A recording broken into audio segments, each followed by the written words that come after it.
जय Hind everyone, welcome on our YouTube channel. मैं कृष्णा सिंह स्वागत करता हूं आप सबको ही अपने यूट्यूब चैनल में। आज हम लोग का न्यू जीडी टॉपिक होगा, जो टॉपिक नंबर हम लोगों का 7 होगा और टॉपिक का नाम होगा सिटीजनशिप बिल। दोस्तों, जैसे कि आप लोग जान रहे हैं कि हम लोग air force X and Y group के ग्रुप डिस्कशन के लिए जीडी टॉपिक को कंटिन्यू कर रहे हैं। तो इससे पहले मैं आप लोगों को 6 टॉपिक करवा चुका हूं, जो आप देख सकते हैं। उसका मैं एक अलग प्लेलिस्ट बना दिया हूं एयरफोर्स ग्रुप डिस्कशन के नाम से, तो आप वहां से जाके देख सकते हैं। या अगर आपको जल्दी ग्रुप डिस्कशन करना है तो 50 टॉपिक मैं आप लोग को पहले करवा दिया हूँ, वो भी देख सकते हैं। उसका भी लिंक डिस्क्रिप्शन में प्रोवाइड किया हुआ है। और जैसे ही आप लोग का एग्ज़ाम का रिजल्ट आ जाता है, उसके बाद मैं आपको डेली जो है वो 2 से 3 टॉपिक दूंगा, और उसे मैं आपको इसी फेस कैम के माध्यम से समझाऊंगा, ताकि मैं आप लोग को अच्छे से एक्सप्लेन कर सकूं और आप लोगों को काफ़ी अच्छे से समझ में आए, ताकि आप लोग को भी प्रॉब्लम नहीं हो। और अब आप लोग को वॉइस का भी इशू नहीं हुआ, क्योंकि मैंने माइक आप लोग के लिए बोया का खरीद लिया है, ताकि आप लोग को वॉइस भी क्लियर आए। तो अब आप मुझे एक बार कमेंट करके बता सकते हैं कि आप लोग को वॉइस कैसा आ रहा है, सारा कुछ क्लियर है या फिर नहीं है। ठीक है, तो आज हम लोगों का न्यू टॉपिक होगा, जो होगा सिटीजनशिप बिल।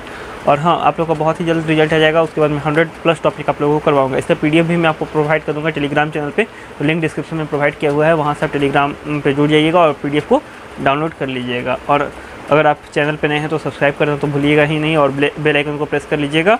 और अगर कुछ पर्सनल डाउट हो तो आप इंस्टाग्राम पे भी मुझसे पूछ सकते हैं, इंस्टाग्राम का भी लिंक डिस्क्रिप्शन में दिया हुआ है। तो चलिए अब हम लोग स्टार्ट करते हैं।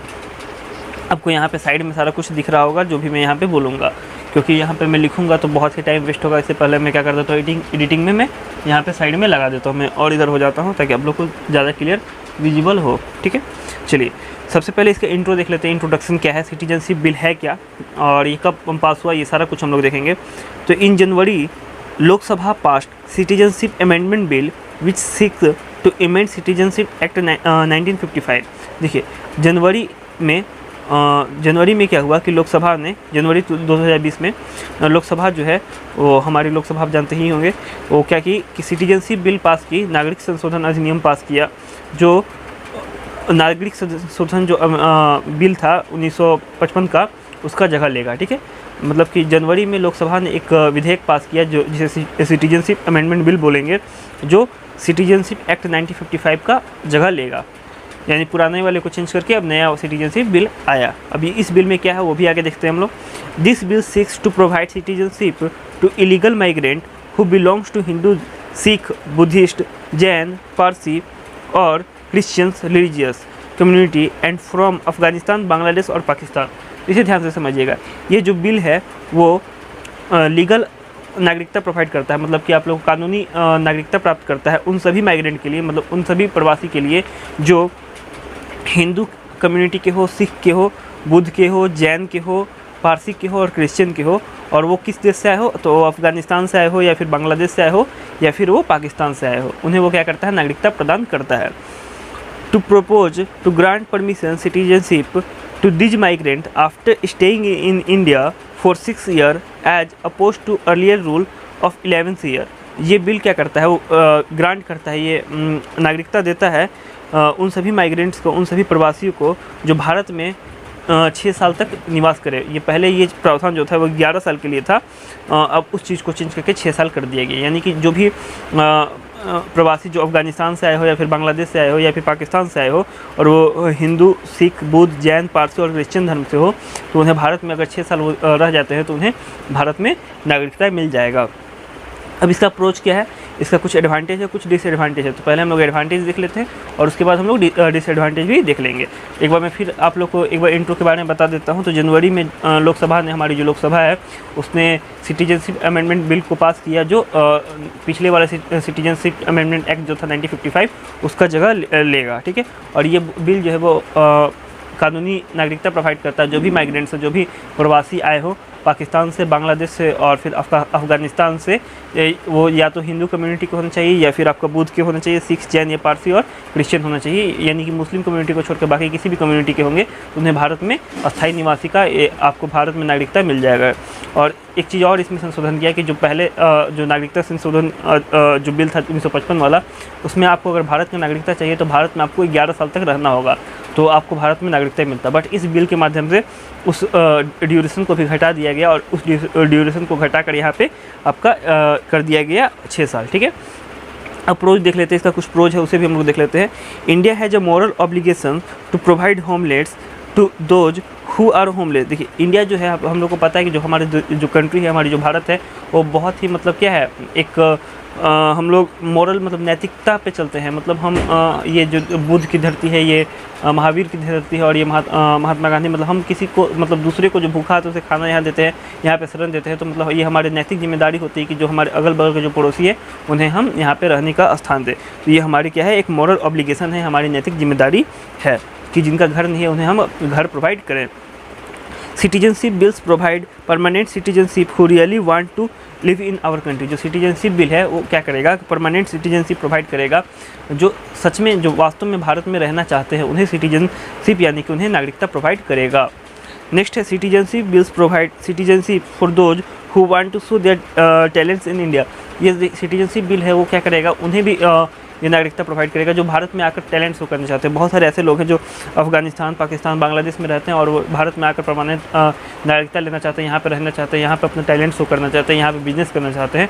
तो उनके लिए काफ़ी ज़्यादा इंपॉर्टेंट होगा, क्योंकि ये आज़ादी के टाइम में बहुत सारे हिंदू ये जो कम्युनिटी थे, इस कम्युनिटी के लोग न चाहते हुए भी पाकिस्तान, अफगानिस्तान और फिर इस देशों में शिफ्ट हो गए। तो उन्हें वो क्या करेगा, वो फिर से अपनी मातृभूमि की ओर लौटने के लिए प्रेरित करेगा। तो ये भी इसका एक प्रोज है। नेक्स्ट हम लोग इसका कॉन्स देख लेते हैं, यानी इसके डिसएडवांटेज देख लेते हैं, क्योंकि हर एक चीज़ का एडवांटेज होता है तो डिसएडवांटेज भी होता है। तो कुछ लोग क्या करेंगे, वहाँ जीडी में एडवांटेज की तरफ बोलेंगे, कुछ होंगे जो डिसएडवांटेज की तरफ बोलेंगे। तो हम लोग डिसएडवांटेज देख लेते हैं। This bill puts pressure on assembles natural resources and employment opportunity। Sorry, एक मिनट में इसे फिर से रिपीट कर देता हूँ। This bill puts pressure on Assamese natures resources and employment opportunity. देखिए ये बिल जो है वो प्रेशर करेगा, दबाव डालेगा असम के जितने भी नेचुरल रिसोर्सेज हो या फिर एम्प्लॉयमेंट अपॉर्चुनिटी, क्योंकि जो ये सब जो माइग्रेंट अधिकतर आए हुए हैं वो असम और ये नागालैंड, ये जो नॉर्थ ईस्ट के इलाके में ही रुके हुए हैं।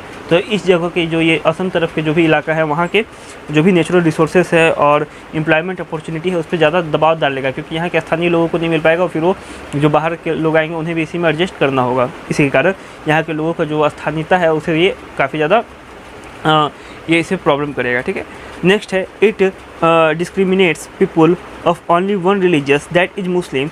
This is against the secular nature of India.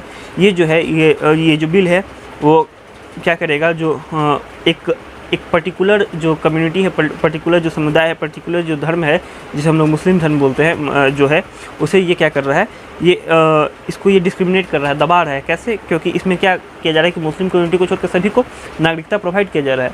और इससे क्या होगा कि मुस्लिम कम्युनिटी के लोगों के अंदर जो है आक्रोश की भावना है कि उन्हें ऐसा क्यों नहीं किया जा रहा है, क्योंकि इंडिया एक सेकुलर कंट्री है और ये इंडिया के सेकुलर जो नेचर है उस पर ये प्रहार करता है, क्योंकि भारत में सभी धर्मों को एक समान माना जाता है। यहाँ पर सभी धर्म के लोगों को इक्वल अपॉर्चुनिटी मिलती है हर एक चीज़ों के लिए। ठीक है, चलिए नेक्स्ट थर्ड पॉइंट इसमें हम देखते हैं। This bill violate article 14 which guarantee equality to everyone. देखिए ये जो बिल है वो आर्टिकल 14 का भी वायलेट करता है। आर्टिकल 14 है कि पहले ये समझिए, तो आर्टिकल 14 जो है वो राइट टू इक्वालिटी देता है, इक्वालिटी का ग्रांट करता है, चाहे वो भारत का नागरिक हो या फिर नहीं हो, समान अधिकार है। चाहे वो विदेश का भी नागरिक हो, अगर वो भारत में है तो भी उसे समान अधिकार मिलेगा। बट यहाँ पे राइट टू इक्वालिटी का वायलेट किया जा रहा है। कैसे वायलेट किया जा रहा है? क्योंकि इसमें मुस्लिम कम्युनिटी को नहीं शामिल किया गया है, तो उस जो मुस्लिम कम्युनिटी है उनका जो ये राइट था, जो उनका राइट टू इक्वालिटी था, उनका वो वायलेट कर रहा है। ठीक है, चलिए नेक्स्ट 4 नंबर पॉइंट देख लेते हैं हम लोग। This bills threaten the federal nature of Indian constitution because when it was passed through the north eastern state are not supporting it. देखिए ये जो ये बिल है वो भारत के जो संघीय ढांचा है उस पर भी ये खतरा कर सकता है, क्योंकि जब ये बिल पास किया गया तब वहाँ जो असम के और नॉर्थ ईस्ट के कुछ इलाके थे वहाँ के लोग इसके सपोर्ट में नहीं थे, वहाँ के गवर्नमेंट जो थी इसके सपोर्ट में नहीं था। तो ये भारत के संघीय ढांचा के पे भी एक ये संकट उत्पन्न कर सकता है, क्योंकि वहाँ के लोग इसके खिलाफ क्या कर रहे हैं, आंदोलन कर रहे थे। जब बिल ये पास हुआ था तो बहुत ज़्यादा आंदोलन हुआ था, आपको भी पता है। चलिए अब नेक्स्ट जो है इसका कंक्लूजन देख लेते हैं। प्रोज हम लोग देख लिए, कौन देख लिए, अब हम इसका कंक्लूजन देख लेते हैं। As we know that everything has its merit and demerit, so citizenship bill also both positive as well as negative point. देखिए हम जैसा कि जानते हैं कि हर एक चीज़ों का क्या होता है, कुछ सकारात्मक पहलू होती है, कुछ नकारात्मक पहलू होती है। उसी तरीक़े से जो सिटीजनशिप बिल है, जो ये आपका नागरिक संशोधन अधिनियम है, इसका भी कुछ पॉजिटिव पॉइंट है और कुछ निगेटिव पॉइंट है। Through the intention of providing homeless to refugee is noble, ये जो सरकार का जो मन है, जो सरकार का जो उनकी जो इच्छा है कि वो इंटेंशन जो है उनका कि जो भी होमलेट्स मतलब जो भी जिनका घर नहीं है, जो मतलब कि रिफ्यूजी हैं, उनको घर प्रदान करना, भारत में उन्हें जगह देना, ये एक नोबल काम है, एक मतलब कि आपका बहुत ही अच्छा काम है। But it implementation should not create panic among other people. But इसका जो इम्प्लीमेंटेशन है, मतलब जो इसका इस कानून को पालन करवाना, या फिर इसे जो भी लोग हैं उन्हें अच्छे से घर देना, उन्हें अच्छे से रहने का सुविधा देना, ये बहुत ही मुश्किल काम है। क्योंकि पहले जो हमारे अंदर के लोग हैं उन्हें तो अच्छा मिल ही नहीं पा रहा, तो बाहर के लोगों को हम क्या प्रोवाइड करेंगे, जॉब अपॉर्चुनिटी या फिर जो भी कुछ है, इक्वालिटी, ये सब सारा कुछ। India is a democratic country and hints the government should consider the interest of everyone. जो इंडिया है वो क्या है, एक डेमोक्रेटिक कंट्री है, एक ये हमारा लोकतांत्रिक देश है, तो यहाँ पे हम लोगों को सभी के जो इंटरेस्ट है उसे कंसिडर करना चाहिए, ताकि कोई भी लोग नाराज़ नहीं हो। क्यों ऐसा क्यों हम लोग बोले जब भी कंक्लूजन किए, तो कंक्लूजन में हमें दोनों पॉइंट को शामिल करना है, पॉजिटिव भी और निगेटिव भी, और एक पॉजिटिव तरीके से एंड करना है। जैसे हम लोग इसे पॉजिटिव तरीके से एंड किए, सबसे पहले तो हम लोग ये बोले कि हर एक चीज़ का क्या होता है, एक पॉजिटिव पॉइंट होता है, एक नेगेटिव पॉइंट होता है। वैसे जो सिटीजनशिप अमेंडमेंट बिल है उसका भी कुछ पॉजिटिव पॉइंट है और कुछ नेगेटिव पॉइंट है। पॉजिटिव पॉइंट ये है कि ये जो सरकार का जो इंटेंशन है कि जो भी जिनका घर नहीं है, जो बाहर के रिफ्यूजी है, उन्हें यहाँ पे इंडिया में शरण देना, ये काफ़ी ही अच्छा उनका एक नोबल काम है, काफ़ी अच्छा काम है। बट इसका इम्प्लीमेंटेशन इतना आसान नहीं है।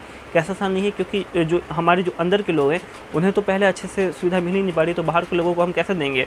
और कुछ जो स्टेट है, जैसे कि नॉर्थ ईस्टर्न स्टेट, असम हो गया, नागालैंड हो गया, ये सब यहाँ के लोग बहुत इसे डरे हुए हैं, क्योंकि उन्हें डर है कि वहाँ के अस्तित्व को भी वो खतरा उत्पन्न कर सकता है। तो भारत एक क्या है, एक डेमोक्रेटिक कंट्री है, तो हमें क्या करना चाहिए, सभी के बातों को सुनना चाहिए और सभी के प्रयासों से जो सभी लोग चाहे वही हमें करना चाहिए। तो इस तरीके से हम कंक्लूड कर सकते हैं टॉपिक को। तो ये आपका सिटीजनशिप अमेंडमेंट बिल था, जो न्यू टॉपिक था। एक मैं ओलंपिक पे भी लाऊंगा, जो अभी ये ओलंपिक तो एक आएगा आपका पुराना, कि ओलंपिक जो एक ट्रेंड जो चलता था, वो जो ओलंपिक 2020 हुआ उसमें मैं लाऊंगा। इसमें इंडिया का क्या आप लोग का रोल था, बहुत ही अच्छा टॉपिक है। मतलब जो भी नया टॉपिक है वो मैं सारा कवर कर दूंगा, तो आपको टेंशन लेने का नहीं ज़रूरत है, और पुराना भी टॉपिक मैं कवर करूँगा। और आप लोग के लिए मैं ई बुक भी बनाया हूँ। मैं अगर आप लोग क्या करते हैं कि अगर मेरे चैनल को 10 के करवा देते हैं, अगर 10,000 लोग इसे सब्सक्राइब कर लेते हैं, तो मैं आप लोगों को वो ई बुक फ्री में प्रोवाइड कर दूँगा। और चैनल पे नहीं होंगे तो आप सब्सक्राइब कर लीजिएगा और बेल आइकन को प्रेस कर लीजिए। कुछ भी डाउट हो तो कमेंट में करके बता सकते हैं। मैं नेक्स्ट वीडियो में आप लोग का डाउट क्लियर करने का कोशिश करूँगा। जय हिंद, जय भारत, वंदे मातरम, भारत माता की जय।